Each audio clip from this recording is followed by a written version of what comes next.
course.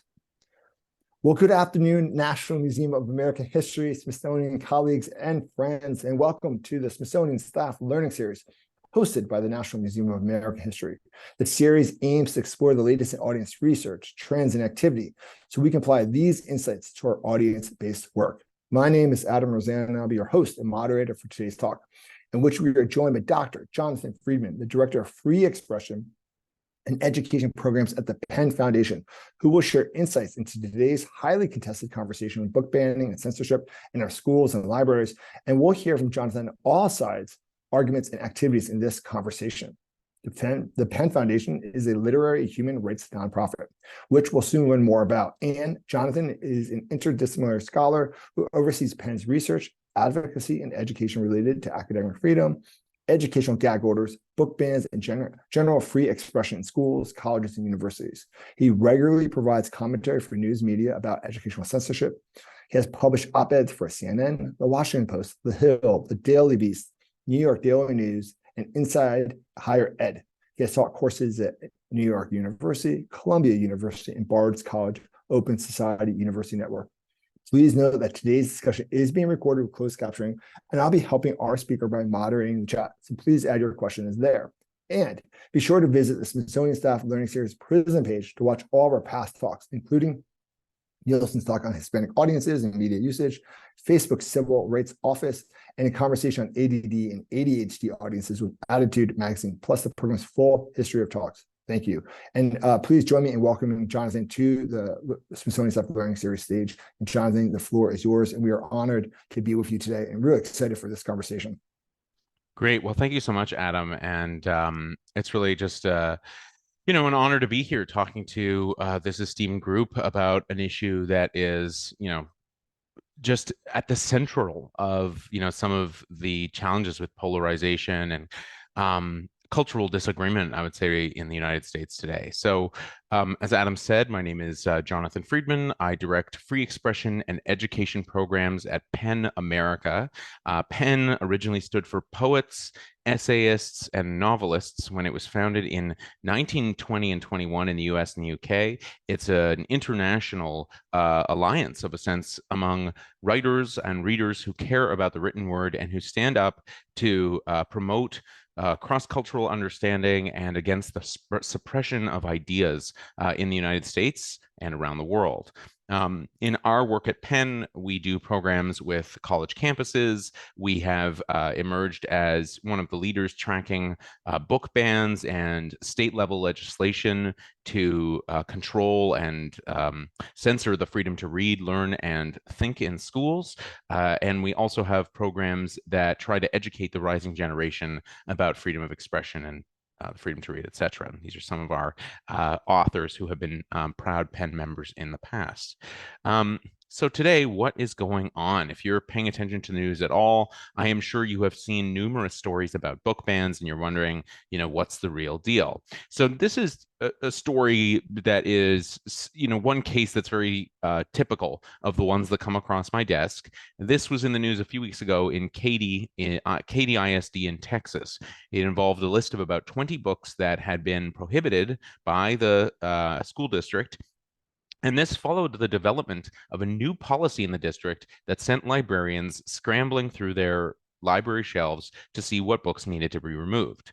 The new policy included a ban on any nudity in books. And by that definition, librarians felt that these were some of the books that had to be pulled. Wacky Wednesday, Are You There, God? It's Me, Margaret by Judy Blume, The Paper Bag Princess by Robert Munsch, and this illustrated diary graphic novel adaptation of Anne Frank's diary. And a note on the Anne Frank's diary is important here.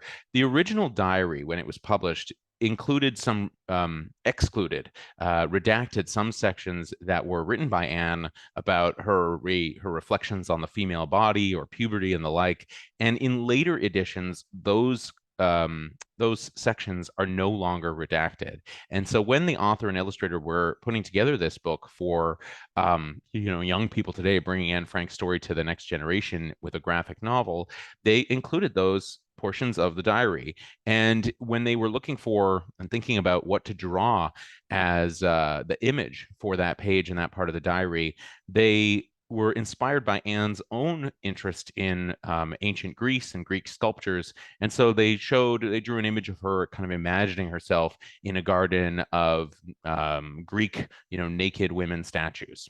And that is one of the images in the book that has been targeted as constituting nudity or sexual content, and therefore why the book is being challenged and further why it's being banned.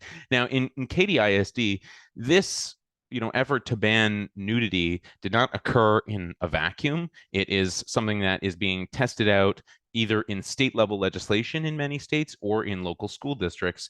And in this case, and there was enough of a pushback against this, both locally and nationally, that now these books, as I understand, are back on the shelves. But that's what it takes. And of course, one story about book bans in Texas is just the tip of the iceberg of something that has been growing and spreading all over the country. These are, just four of the literally probably hundreds, if not thousands, of news articles that have been written about these issues, from challenges with the AP College Board course on African American Studies in Florida to a teacher being fired for having her trying to have her first graders sing a song called Rainbow Land by Miley Cyrus and Dolly Parton in Wisconsin. So this is taking really diffuse impacts in many parts of the country and has a lot of stuff that's happened. Now, if you sit where I do, and you've been spending every day for the last 2.5 years paying attention to this, you can see the clear ratcheting up and evolution of this. And at Penn, we have called this the ed scare. Just really trying to illustrate the parallels with the McCarthy era and Red Scares of the past, but with a new focus on, education writ large. Increasingly, also, it's not so clear that it is any single component of education that people are trying to complain about or exert new ideological controls over. It's really about just anything happening in public education, as you see more and more get targeted, more and more get complained about, challenged, banned, prohibited, etc.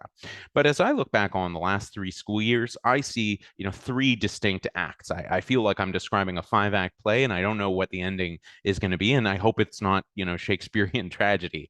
But it is clear that in 2021, news started breaking in numerous parts of this country of local groups who were essentially appeared almost out of cloth, started with a few parents and then would grow into larger networks of groups organizing across Florida and then across other states as well to challenge books in schools. They started sharing lists of books across state borders or even to state legislators and saying that this list of books or this kind of content does not belong in schools.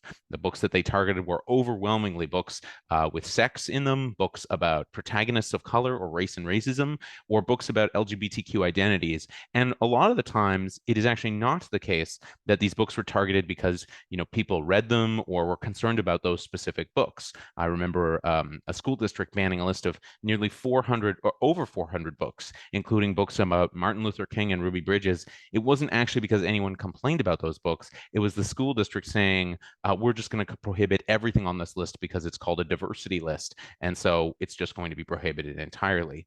So while that was growing in year 1 of this, these sort of local eruptions of stories about book bans, it was also clear that there was this new movement in state legislatures to pass new laws that included a prohibition on certain kinds of topics and whether they could be taught. Now, some of these laws included clear prohibitions, like, you cannot teach the 1619 Project for the New York Times. Or maybe you can't teach curricular materials from the Howard Zinn Project, say. But other bills were just much more vague. And over time, it is the vague ones that passed and have become the model legislation. So that was year 1, really, of this, a bunch of vague bills, some attacking higher ed, some attacking schools, and then these book banning communities. In the second year, 22-23, it all increases, it ratchets up. And suddenly now more of the state legislatures are passing bills that actually make book banning easier. They give new tools to local parents or local citizens who want to challenge books in schools. And at the same time, they start to explore new kinds of legislation that they weren't exploring the year before, largely targeted on what's called books or content that are, quote, harmful to minors. So in other words, trying to change the rules around what it is that is considered illegal to give to a minor, or the context in which that can be criminalized. And I'll talk more about that in a few minutes. But now in this current school year, we're sort of sitting on a foundation where a lot of stuff has begun, but not repealed. So you have the local book ban groups, you have the bills with explicit prohibitions, you have these bills that try to change the rules surrounding material with any kind of sex in it, and then there are also a set of other proposals underway.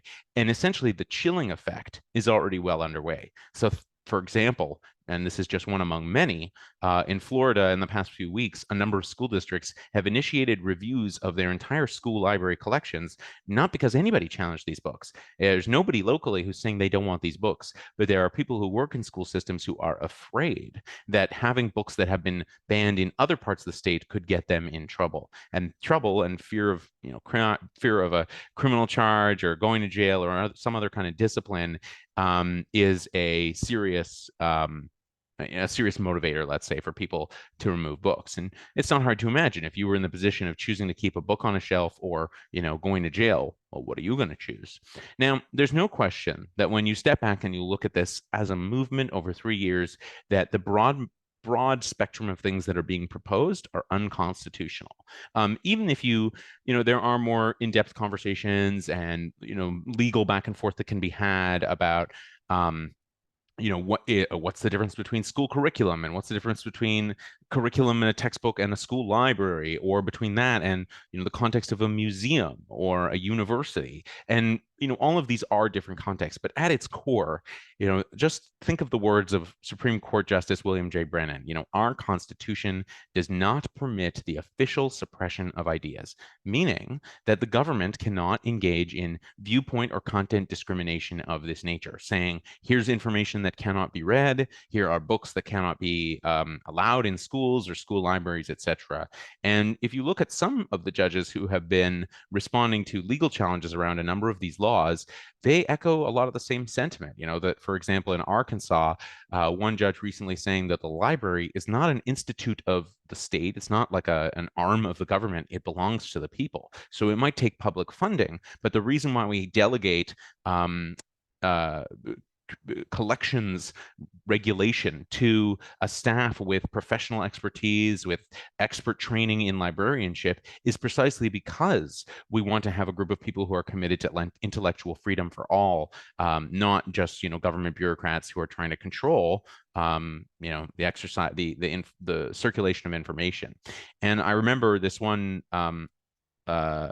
legal case from 1978 in which a poem was deemed controversial in a school district and a parent didn't want her child reading it. And in that case, the judge said, the danger isn't ready exposure to a wide array of ideas. The danger is mind control. And I find those words and that case, chilling as it reverberates to me, nearly 50 years later. Now, of course, that case and others illustrate we've been through this before, whether we're talking about, the Red Scare and the blacklisting of McCarthyism, whether we're talking about the 1920s when there were efforts to ban teaching of evolution in schools, or if we wind the clock even further back to the Comstock era, when Anthony Comstock, one evangelical, convinced Congress to pass a law that gave him alone the individual power to determine what was lewd and lascivious, and to put people in jail if they mailed materials that he felt rose to that level. He actually used his position to prosecute women birth control activists and advocates who were trying to circulate early birth control pamphlets, like Margaret Sanger. They became a target because encouraging women to understand their bodies and sex was deemed lewd and lascivious. Now, you'd think that was 100 years ago. We don't live in that country anymore. But when you look at, the bans on abortion, when you think about the right to bodily autonomy for women, and then you see the ways in which a lot of the book bans and some of these laws are targeting education about sex and bodies and puberty and the like, you start to see a much darker picture of where we are in the country on this issue, and the kind of historical parallels are more arresting. So to talk a little more about the book bans, what do we see? As I said, we see clear targeting of specific content. We have counted at PEN America 6,000 individual book bans from July 21 to June 2023. And what's really remarkable is, here we are in October. This fall has seen a huge uptick once again of more books and more book bans. A lot of it in response to some of these new laws. So whereas book bans in phase one was really the result of challenges in local schools, now we're dealing with book bans that are the result of laws, which can have a much more significant chilling effect. The lists of these books are created online. It's very clear, and in many instances, the people who challenge the books freely admit they haven't read them. They also copy and paste the same portions of books from websites into their challenge forms or into their testimony, quote unquote, at school board meetings. And most of the time, not all the time, but most of it, they can't necessarily speak to what happened in a book, the page before or the page after. So the books aren't necessarily read before they're challenged. And then, as I've said here, the books aren't necessarily challenged before they're being banned, right? Kind of eerie to think of in a democracy. Take some of the books that have been at the center of our lawsuit at Penn America with Penguin Random House in Escambia, Florida. One of the books is Uncle Bobby's Wedding. This book is about a girl whose uncle is getting married. She's worried that he won't have time for her anymore. The only reason this book is banned is because the person who objected to it said that the presence of two gay men getting married in the book is sexual content that's inappropriate for children. And you will find that theme across many books. And it's true that sometimes there are books that have sex in them, but those books do not rise to the level of obscenity, which I'll talk about in a minute. Again, the extreme edge of this is pretty sharp. This is a book called about Arthur, familiar, character, very popular.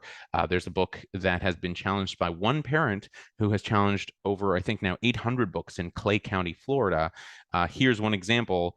It is the reference to Spin the Bottle here that he felt was a kind of sexual conduct that was inappropriate for middle schools. That's the image. Another one in Tennessee was a kind of flare up over this book and this image of seahorses rubbing their tummies before the males carry and lay eggs. Part of the challenge in Tennessee over this book has to do with the fact that the seahorses are somewhat unique in the current animal kingdom in the way that the males carry the eggs, and that seems to present a challenge to traditional notions of gender, certainly as reflected in the Bible. And so there was an effort in one district in Tennessee to ban this book. In Wentzville, Missouri, one of these laws that came into place making it criminal to give out books that have a certain type of sex in them. Librarians went through shelves. They pulled off 70 art history textbooks and a set of 6 books about the Holocaust for having naked bodies in them, in this pictures in these books. But they also pulled off this book, a graphic novel adaptation of The Giver, because of a page where Jonas, the main character, visits an old folks' home, and there's some bathing of seniors depicted in the page. Now, this book did go back, a lot of the times calling out book bans and talking to librarians and making clear the outrageous decisions that are underway means that the books go back. And that's why it's so critical that citizens remain alert to these developments. And I cannot stress enough that having done this work I do at Penn for 5 years, 4 years ago, there was nothing like this happening. It did not exist. So it developed quite rapidly and quite clearly, distinctively at a certain moment in time, following a replicable set of tactics in school districts and a clear pattern. Now, some people want to talk about sometimes the Miller test. They say, aren't these books with sexual content inappropriate? But what's critical to understand is that the rules surrounding this have to do with what's called the Miller test, and that is the determination if something is obscene. And key is the third piece of this, which is the work as a whole, not just one page of it, lacks serious literary, artistic, political, or scientific value. Now, you're probably saying, as I do, that most books in schools have such values. If we're talking about The Handmaid's Tale by Margaret Atwood or The Bluest Sky by Toni Morrison, those have literary value. We're talking about award-winning, powerful narratives. Nonetheless, in Utah, one school district determined that those books have no literary value, and therefore, by their definition, the sex in the books constitutes pornography or indecency, and therefore those should be banned. Here's Rupi Kaur, a poet whose book Milk and Honey and The Sun in Her Flowers have both been banned all over the country. Rupi, talking about sexual assault in books, says this, quote, "I remember sitting in my school library in high school, turning to books about sexual assault because I didn't have anyone else to turn to. This is the reality for many students. We all find comfort in literature that reflects our experiences. Now that books about sexual assault and other topics are being banned, I worry for students who rely on school libraries for access to literature." So that's the book ban side of it. What's going on with the laws? At PEN America, we coined the term educational gag orders in 2021 to talk about these new laws that were being passed. And a lot of these laws, have been sometimes called anti-CRT laws against critical race theory, or divisive concepts laws, or the Don't Say Gay law that was originally passed in Florida and then emulated in other places. But at their core, we've tried to help the public understand that these are laws that are meant to censor and silence teachers. They are gag orders or educational gag orders. And we've seen 19 states now with one of these in force. It is very clear when you look back at the record where this came from, that it came from at first a reaction to the 1619 Project and efforts to have a racial reckoning in the wake of the murder of George Floyd and the subsequent protests. Christopher Rufo, who is associated with the Manhattan Institute, and others with the Goldwater Institute and Heritage Foundation have been pretty clear that they wanted to mount a campaign against what they saw as progressive ideology in schools, and that they just started calling everything CRT or critical race theory, and people bought that. And so even though now there still is something called CRT or critical race theory as an academic discipline, the conversation in the country has essentially been frozen because in many communities, the notion of these three letters together has become so toxic and has attained such a negative association that you can't really have any conversation about it whatsoever. And a lot of this was not only deliberately organized and clearly orchestrated from a very particular place. It was not some spontaneous movement against this around the country, but it accelerated significantly after the Virginia governor's race with Glenn Youngkin, who made that race about parents' rights. And then we've seen that try to be emulated in other places. Now, it's very clear also, I said before, these laws are really vague. So if you look at the language in these laws, you can pause here and try to explain and understand this one for yourself. But according to Oklahoma HB 1775, which has been challenged by the ACLU of Oklahoma, there is a rule here that says that teachers and administrators should not teach that, quote, members of one race or sex cannot and should not attempt to treat others without respect to race or sex. Yeah, I'm gonna let you marinate on that one again. Try and read it, try and understand it, that they can't teach, you cannot teach that members of one race or sex cannot and should not attempt to treat others without respect to race or sex. Most people do not know what this means. Most teachers in Oklahoma don't really know what this means. And in state after state, efforts to ask elected officials who pass laws like this for greater guidance to make it clear, they often reject that request. They don't want to. They say the laws are very clear. But what it means is it gives them a free hand to punish people for breaking these laws however they want. And indeed, Tulsa Public Schools and others in Oklahoma have already been published. And we see now this pattern in state after state. In Florida, there's a spate of laws now. In Iowa, SF 496 is leading to school districts removing hundreds of books. There was a story in the Des Moines Register last week about a whole bunch of books there. We already talked about Missouri and Utah. There's a new law in Indiana, which is going to takes a similar approach to regulating content, but not in schools, public libraries. And so you see there that this isn't just about schools or parents' rights in the school context, as some of these laws in many states have been about universities, and now they're also pivoting very clearly to libraries as well. Texas has a law, HB 900, which poses a different kind of challenge. That law mandates that anybody who sells books to a public school put age ratings on the cover. But here's the catch, that the government itself can determine what is the appropriate age rating. And if as a publisher you don't put what age rating they want on the book, you'll be blacklisted from selling books in Texas. And the systems are so convoluted surrounding this law that it could mean that two book vendors might put different ages on the same book, and it's not clear that that would be standardized. And then of course, the effort to put age ratings on books is in many cases disregarding the fact that there are already age ranges on books. Nobody believes that a children's book, a board book is for an adult, or that chapter books are for young children. Books do have clear categories like YA, middle grade. They're shelved in particular parts of the library, of any library. And so this effort seems to be one to use age as a way to age up content. So let's say you have a 12-year-old who is ready to read voraciously and ready to read more advanced books. You will basically be stuck telling that person, that child, they can't read those books. And it could work in multiple different directions as well, for both advanced readers and for less advanced readers. And again, this is also, as I said, happening against higher education too. A number of these laws are not just about schools, they include colleges and universities, and they implicate not just like college teaching. A lot of times now these laws are being proposed to ban DEI offices or diversity programs. They have vague language that could impact all kinds of programs that exist at universities, because a lot of the things that happen at universities don't fit into clear categories, right? It's not the same as a school. So you have student clubs, you have associations, you have institutes, you have libraries and museums inside universities. How exactly all of this is to interact with laws that are written in a vague way and implicate anything a public institution does has unleashed a set of questions with uncertain answers. And so in a lot of places, the reason why more guidance and more stories aren't in the news is because nobody knows what any of this means. And so a lot of people are just, again, participating in a kind of chilling effect. They'll just quietly remove some books, quietly stop teaching some topics.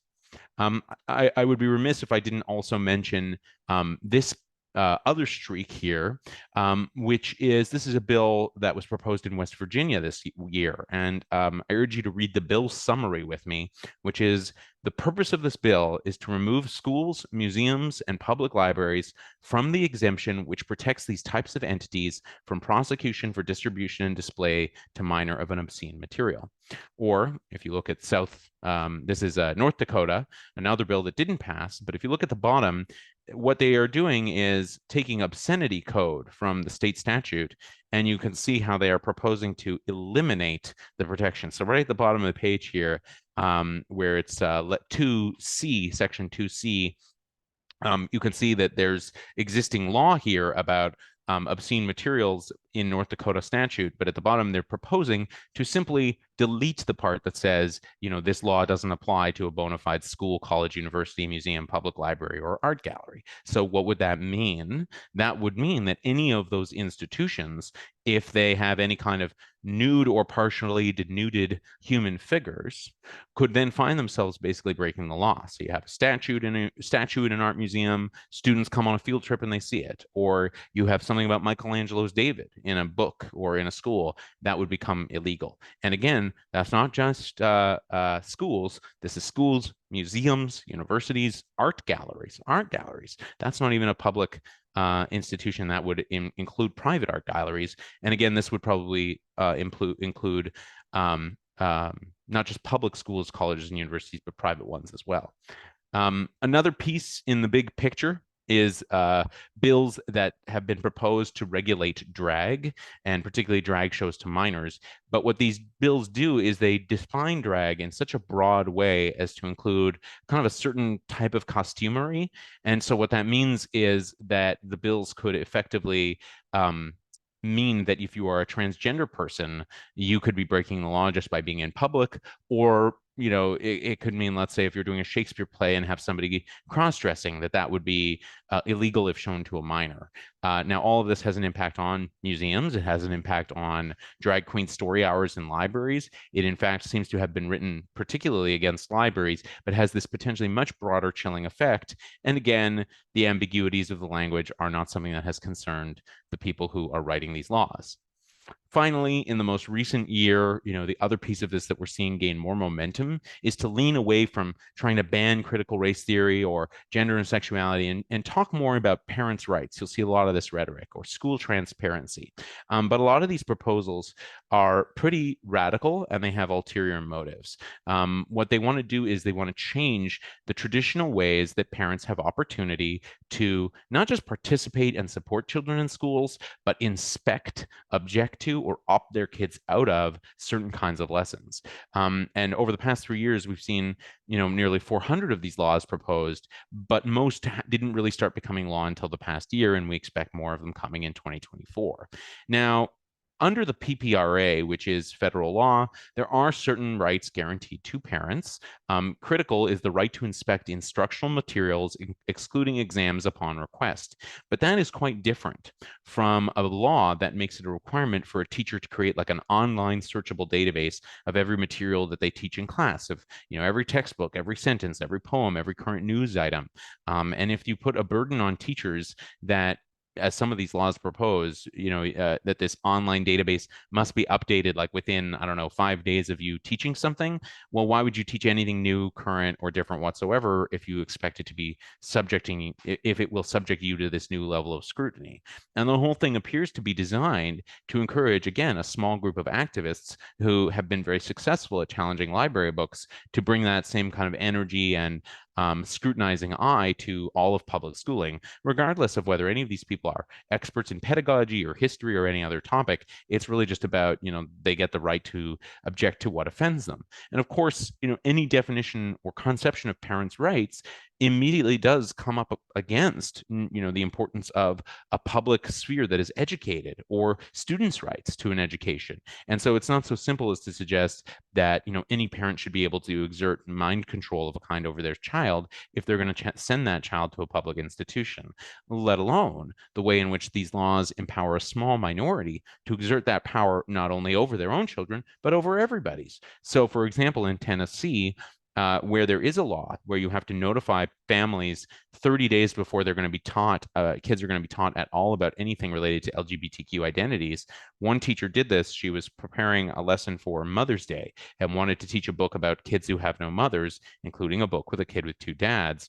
The local leader of Moms for Liberty got news of this, put pressure on the principal and superintendent, and they told the teacher she wasn't allowed to teach these books. Now, these are kids' books meant to encourage empathy and understanding. But you see how that kind of need to notify parents ahead of time becomes a mechanism and a lever for censorship. Here also is an example of how far some are suggesting they want to stretch the opt-out provision. Now, in many school districts around the country and many states, a compromise was struck about 40 years ago around sex education. There's some parents who want sex ed, there's some parents who don't. So we will have a permission slip and we will designate certain days in a semester when those topics will be covered. What this means is that if you don't want to send your kid for those 2 or 3 days, you can opt them out. But what they're trying to do in some cases now is stretch that notion of opting out to just about any topic whatsoever. This is an example of an opt-out form that was written by one group in Idaho, and it may be difficult to see on the left, but the list of things they want to opt their kids out of in the school includes the following: 1619 Project, revisionist history, critical race theory, culturally responsive teaching, ethnic studies, action civics, white fragility, anti-racism, systemic racism, diversity, equity, and inclusion, equity initiatives, Brain Pop, CASEL, and any SEL programs. Okay, so you get the idea here that if you give any parent the opportunity to opt their kid out of all of these broad, undefined concepts, it makes it extremely difficult to teach your class the way you normally would, because what does systemic racism mean? And what does diversity, equity, and inclusion mean? Or what does critical race theory mean? Again, each of these is a concept that doesn't always equate perfectly to a lesson. So all of this is a set of new tools and mechanisms that are getting worse and worse, affecting this wider chilling effect. And it's not hard to look at the news. You will see the stories of the teachers and principals being fired, the authors who are having visits to schools canceled, the museum trips that are being, canceled and not being done the way they once were. Plays have become very controversial in many school districts. Sometimes they're plays that are about to be put on. They've done other times they're about to start rehearsing maybe or start casting, and people are intervening. In other cases, it's not necessarily out of a place of censorship. It's more out of a place of concern. We don't want to invite critics in the public to our school, so let's just not put on that play that has LGBTQ content. And then I mentioned books banned, public libraries are being targeted, and public library displays in particular, and the self-censorship that is happening around the country that I hear about in whispers and one-on-one phone calls from people is rampant. And a lot of people right now are unsure what to do in the face of these laws as they continue to get worse. And I expect in the next legislative cycle in 2024 to see another wave of this on the horizon. And for those of you here at the museum, I'll just say museums are very much in this too. And although we haven't seen any of this being put into effect at a federal level, those proposals are circulating, and it's not very hard once you have these proposals written for states to imagine applying them on a wider scale. So I'm going to pause there for Q&A, but thank you all so much for listening, and maybe we'll move from the fear part of the presentation to give you some hope. Thank you. I really appreciate that. It was really interesting to hear both the background and how we got here and what the full scale of it. I wonder if you can just talk a little bit from that perspective of the parents who are trying to kind of do the right thing, who maybe have a different set of view, they're, for whatever the reason is, and they do want to participate, and they feel that they are trying to be helpful and active in their child, their library, their community. What's that perspective? Because it can't just all be one-sided, it's nuanced, right? So what's the story there? And what does that look like, Jonathan, from your perspective?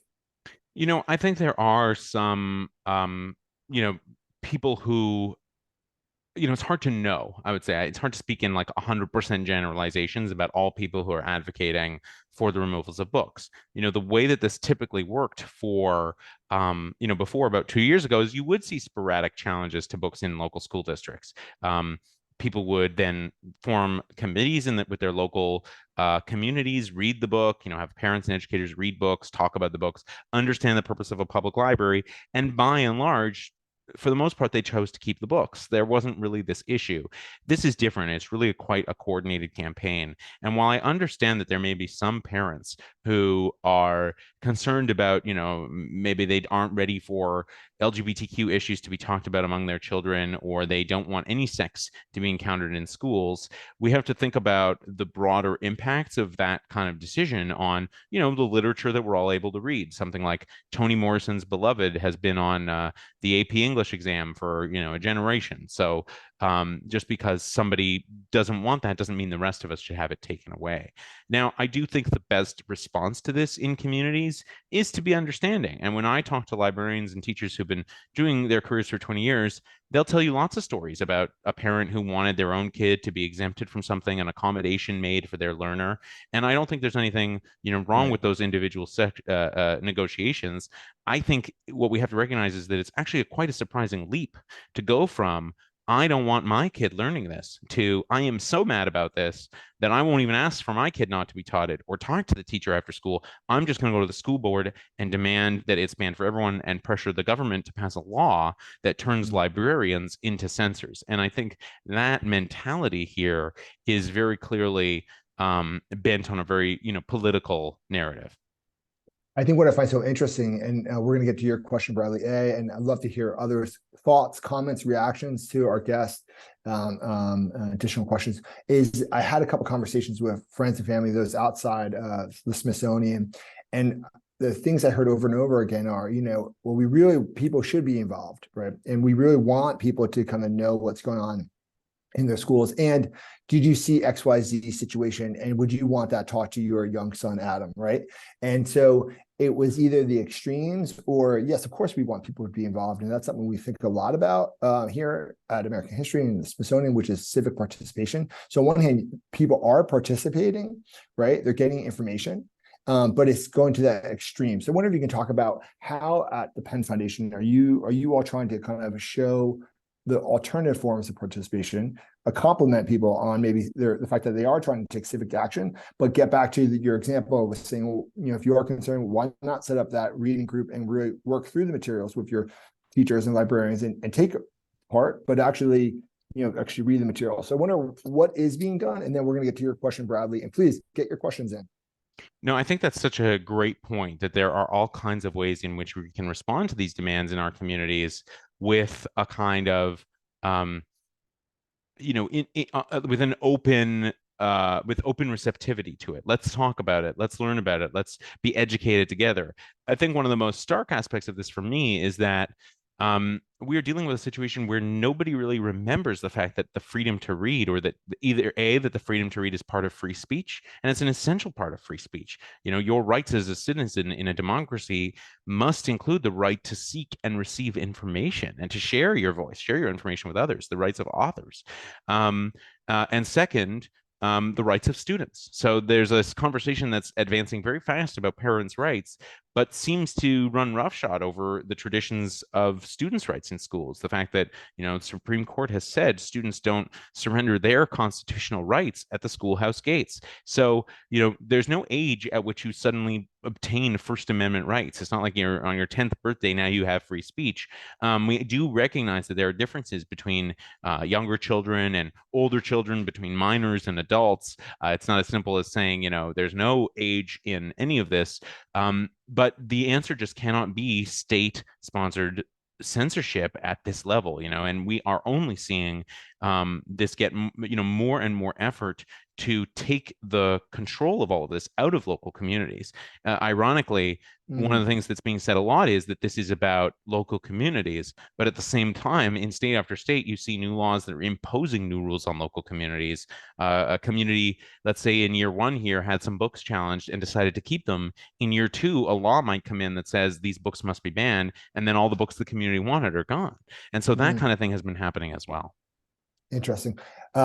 Bradley A says, are you seeing anything banning of materials, scientific content, e.g. evolution, genetics? Great question. Thank you. I see it a little bit. We haven't seen a full-fledged attack on that. The closest is where anatomy diagrams and that sort are attacked, and people don't want diagrams of body parts. And if you think about like that seahorse book example, that's rooted in an anti-science mentality. I haven't seen an effort yet in this moment to regulate how schools teach about climate change, but at universities, that proposal is in some of these bills. So for example, in Ohio, there's a bill that's expected to be voted on next month that would include new restrictions on how universities in Ohio talk about a set of quote unquote controversial topics. And that set of topics includes climate science, marriage, immigration, abortion. That's all on that list. So one of the challenges here is that although the pump has been primed around sexual content, we're opening a broad door here to undermine expertise on all sorts of other topics. And science, I think of is, foremost among them. In prepping for today's call, I was thinking about the parents who sued back and say, well, then you should ban the Bible from being shared in Utah, which leads me to Brandy's question. Can you talk about any countersuits, counter challenges from other parents that object to the censorship?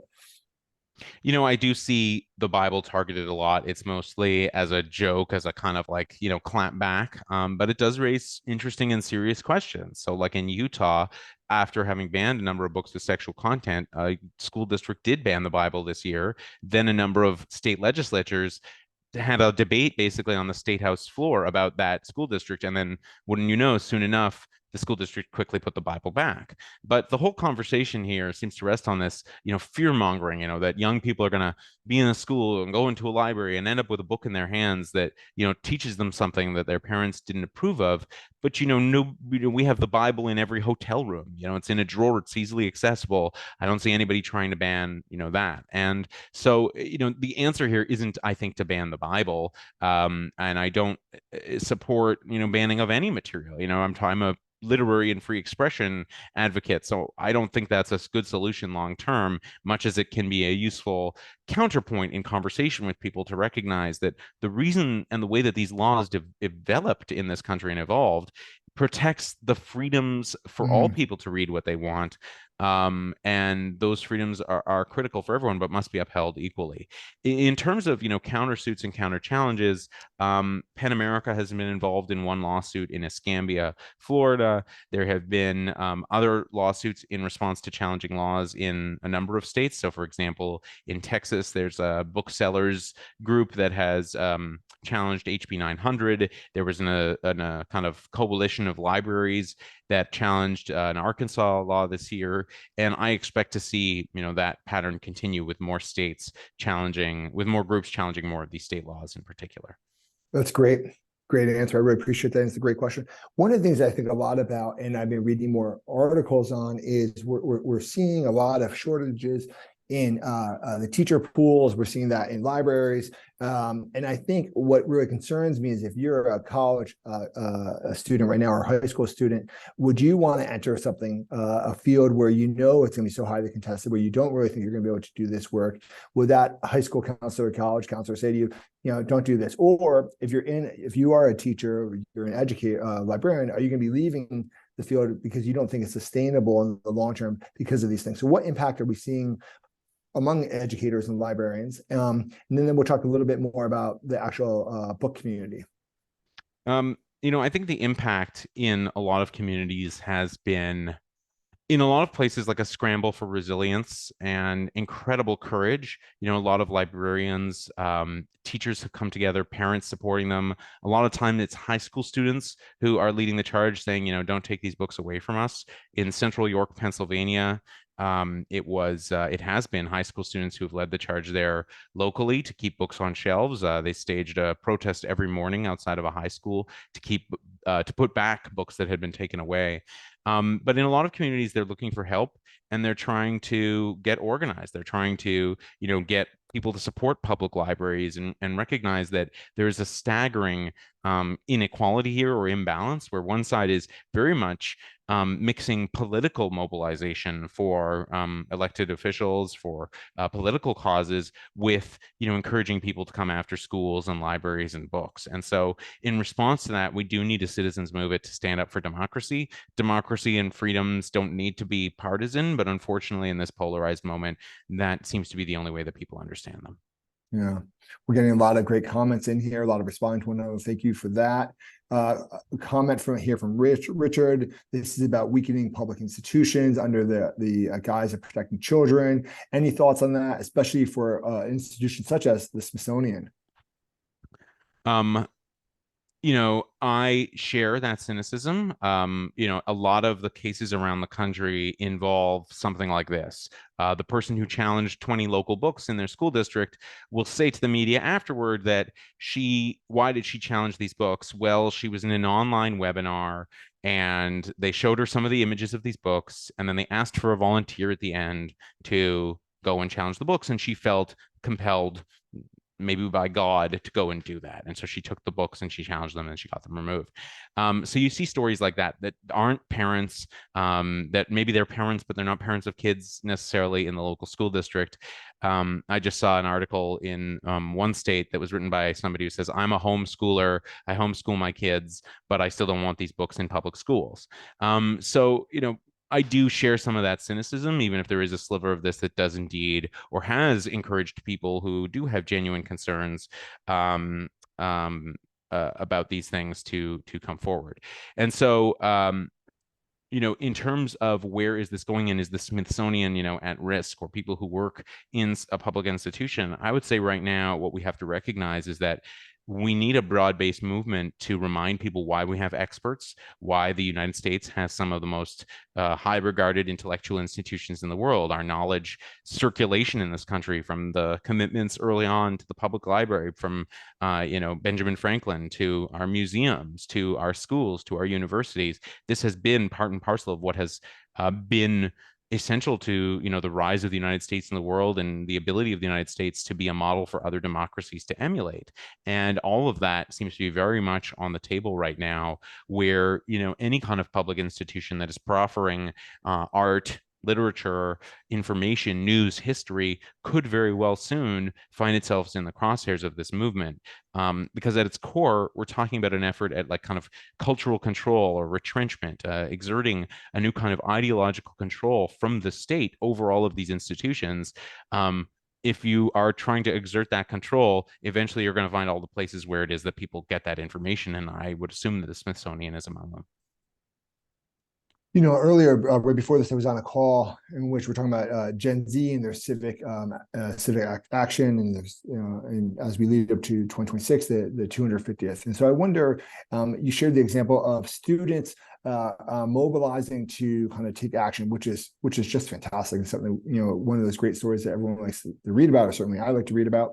I wonder if you can talk a little bit about what can we do? What is it that we at our various institutes within the Smithsonian and museums at large can do around this, but also in terms of how to have these kind of conversations with all folks on the left, the right, the far left, the far right, on these conversations. So we really can be having places of conversation and not trying to say one idea is right or wrong. So what can we do? What should we do to participate in this conversation? If anything, love to hear your thoughts. I think it's actually not the place of people who have advanced education and who have in these roles to be neutral towards them. Your duty as a librarian is to stand up for intellectual freedom. Now, that's not to endorse or advance one kind of content, but the principle is what is at stake in so many of these places. And so I encourage everyone, to be an advocate for these issues in their communities, in their networks, in their families, among their friends. If you aren't paying attention to some of these book ban stories, I mean, they really are pretty outrageous. There are cases where people are getting together in committees and talking about books, and maybe those books, weren't there when you were a parent, or you're surprised that maybe your kids are going to have access to them. But you have to understand this from the perspective of the kids, teenagers, and families who want these books, for whom this is where they get ready access to this material, for whom these books can be life-saving. And so I don't, defending these books is not necessarily the exercise of saying, and these books must be read as part of compulsory curriculum. It's saying these books should be available to people who want to read them should they choose. And that's different. But I do think this is all ratcheting up, and that it's important also to recognize the combined effort here, the fact that the crosshairs are not just about books in schools, but this movement very clearly is targeting a range of public institutions. And I don't have the impression that they're planning to stop, once they finish with schools. Our colleague Jennifer says, do these banned book lists include books with hateful racist content? Was there a systematic process that removed these types of books from shelves in the past, or are these books protected like any others? Thank you for your question, Jennifer. Yeah, it's a great question. And in fact, there have been efforts to remove books that from school districts. In a California school district, there was a curriculum ban 2 or 3 years ago on any books that have the N word in them. And to a certain kind of progressive, inclusive mentality, maybe that makes sense. You can say, oh, well, these books cause a great deal of discomfort to African American children, they shouldn't be available. But the very books that ended up being pulled from the curriculum are books like Mildred Taylor, Here, Roll of Thunder, Hear My Cry, books about the racist South in American history that can be so educative to audiences. And it was actually some local Black students who led an effort by students to oppose this curricular policy, because they said this is going to stop them from being able to read Maya Angelou or Martin Luther King or James Baldwin, etc. And so, again, I don't think censorship is the answer. I recognize that teaching such books or having them available is not necessarily the easiest thing, but I don't think censorship, and I certainly don't think state censorship, is the answer.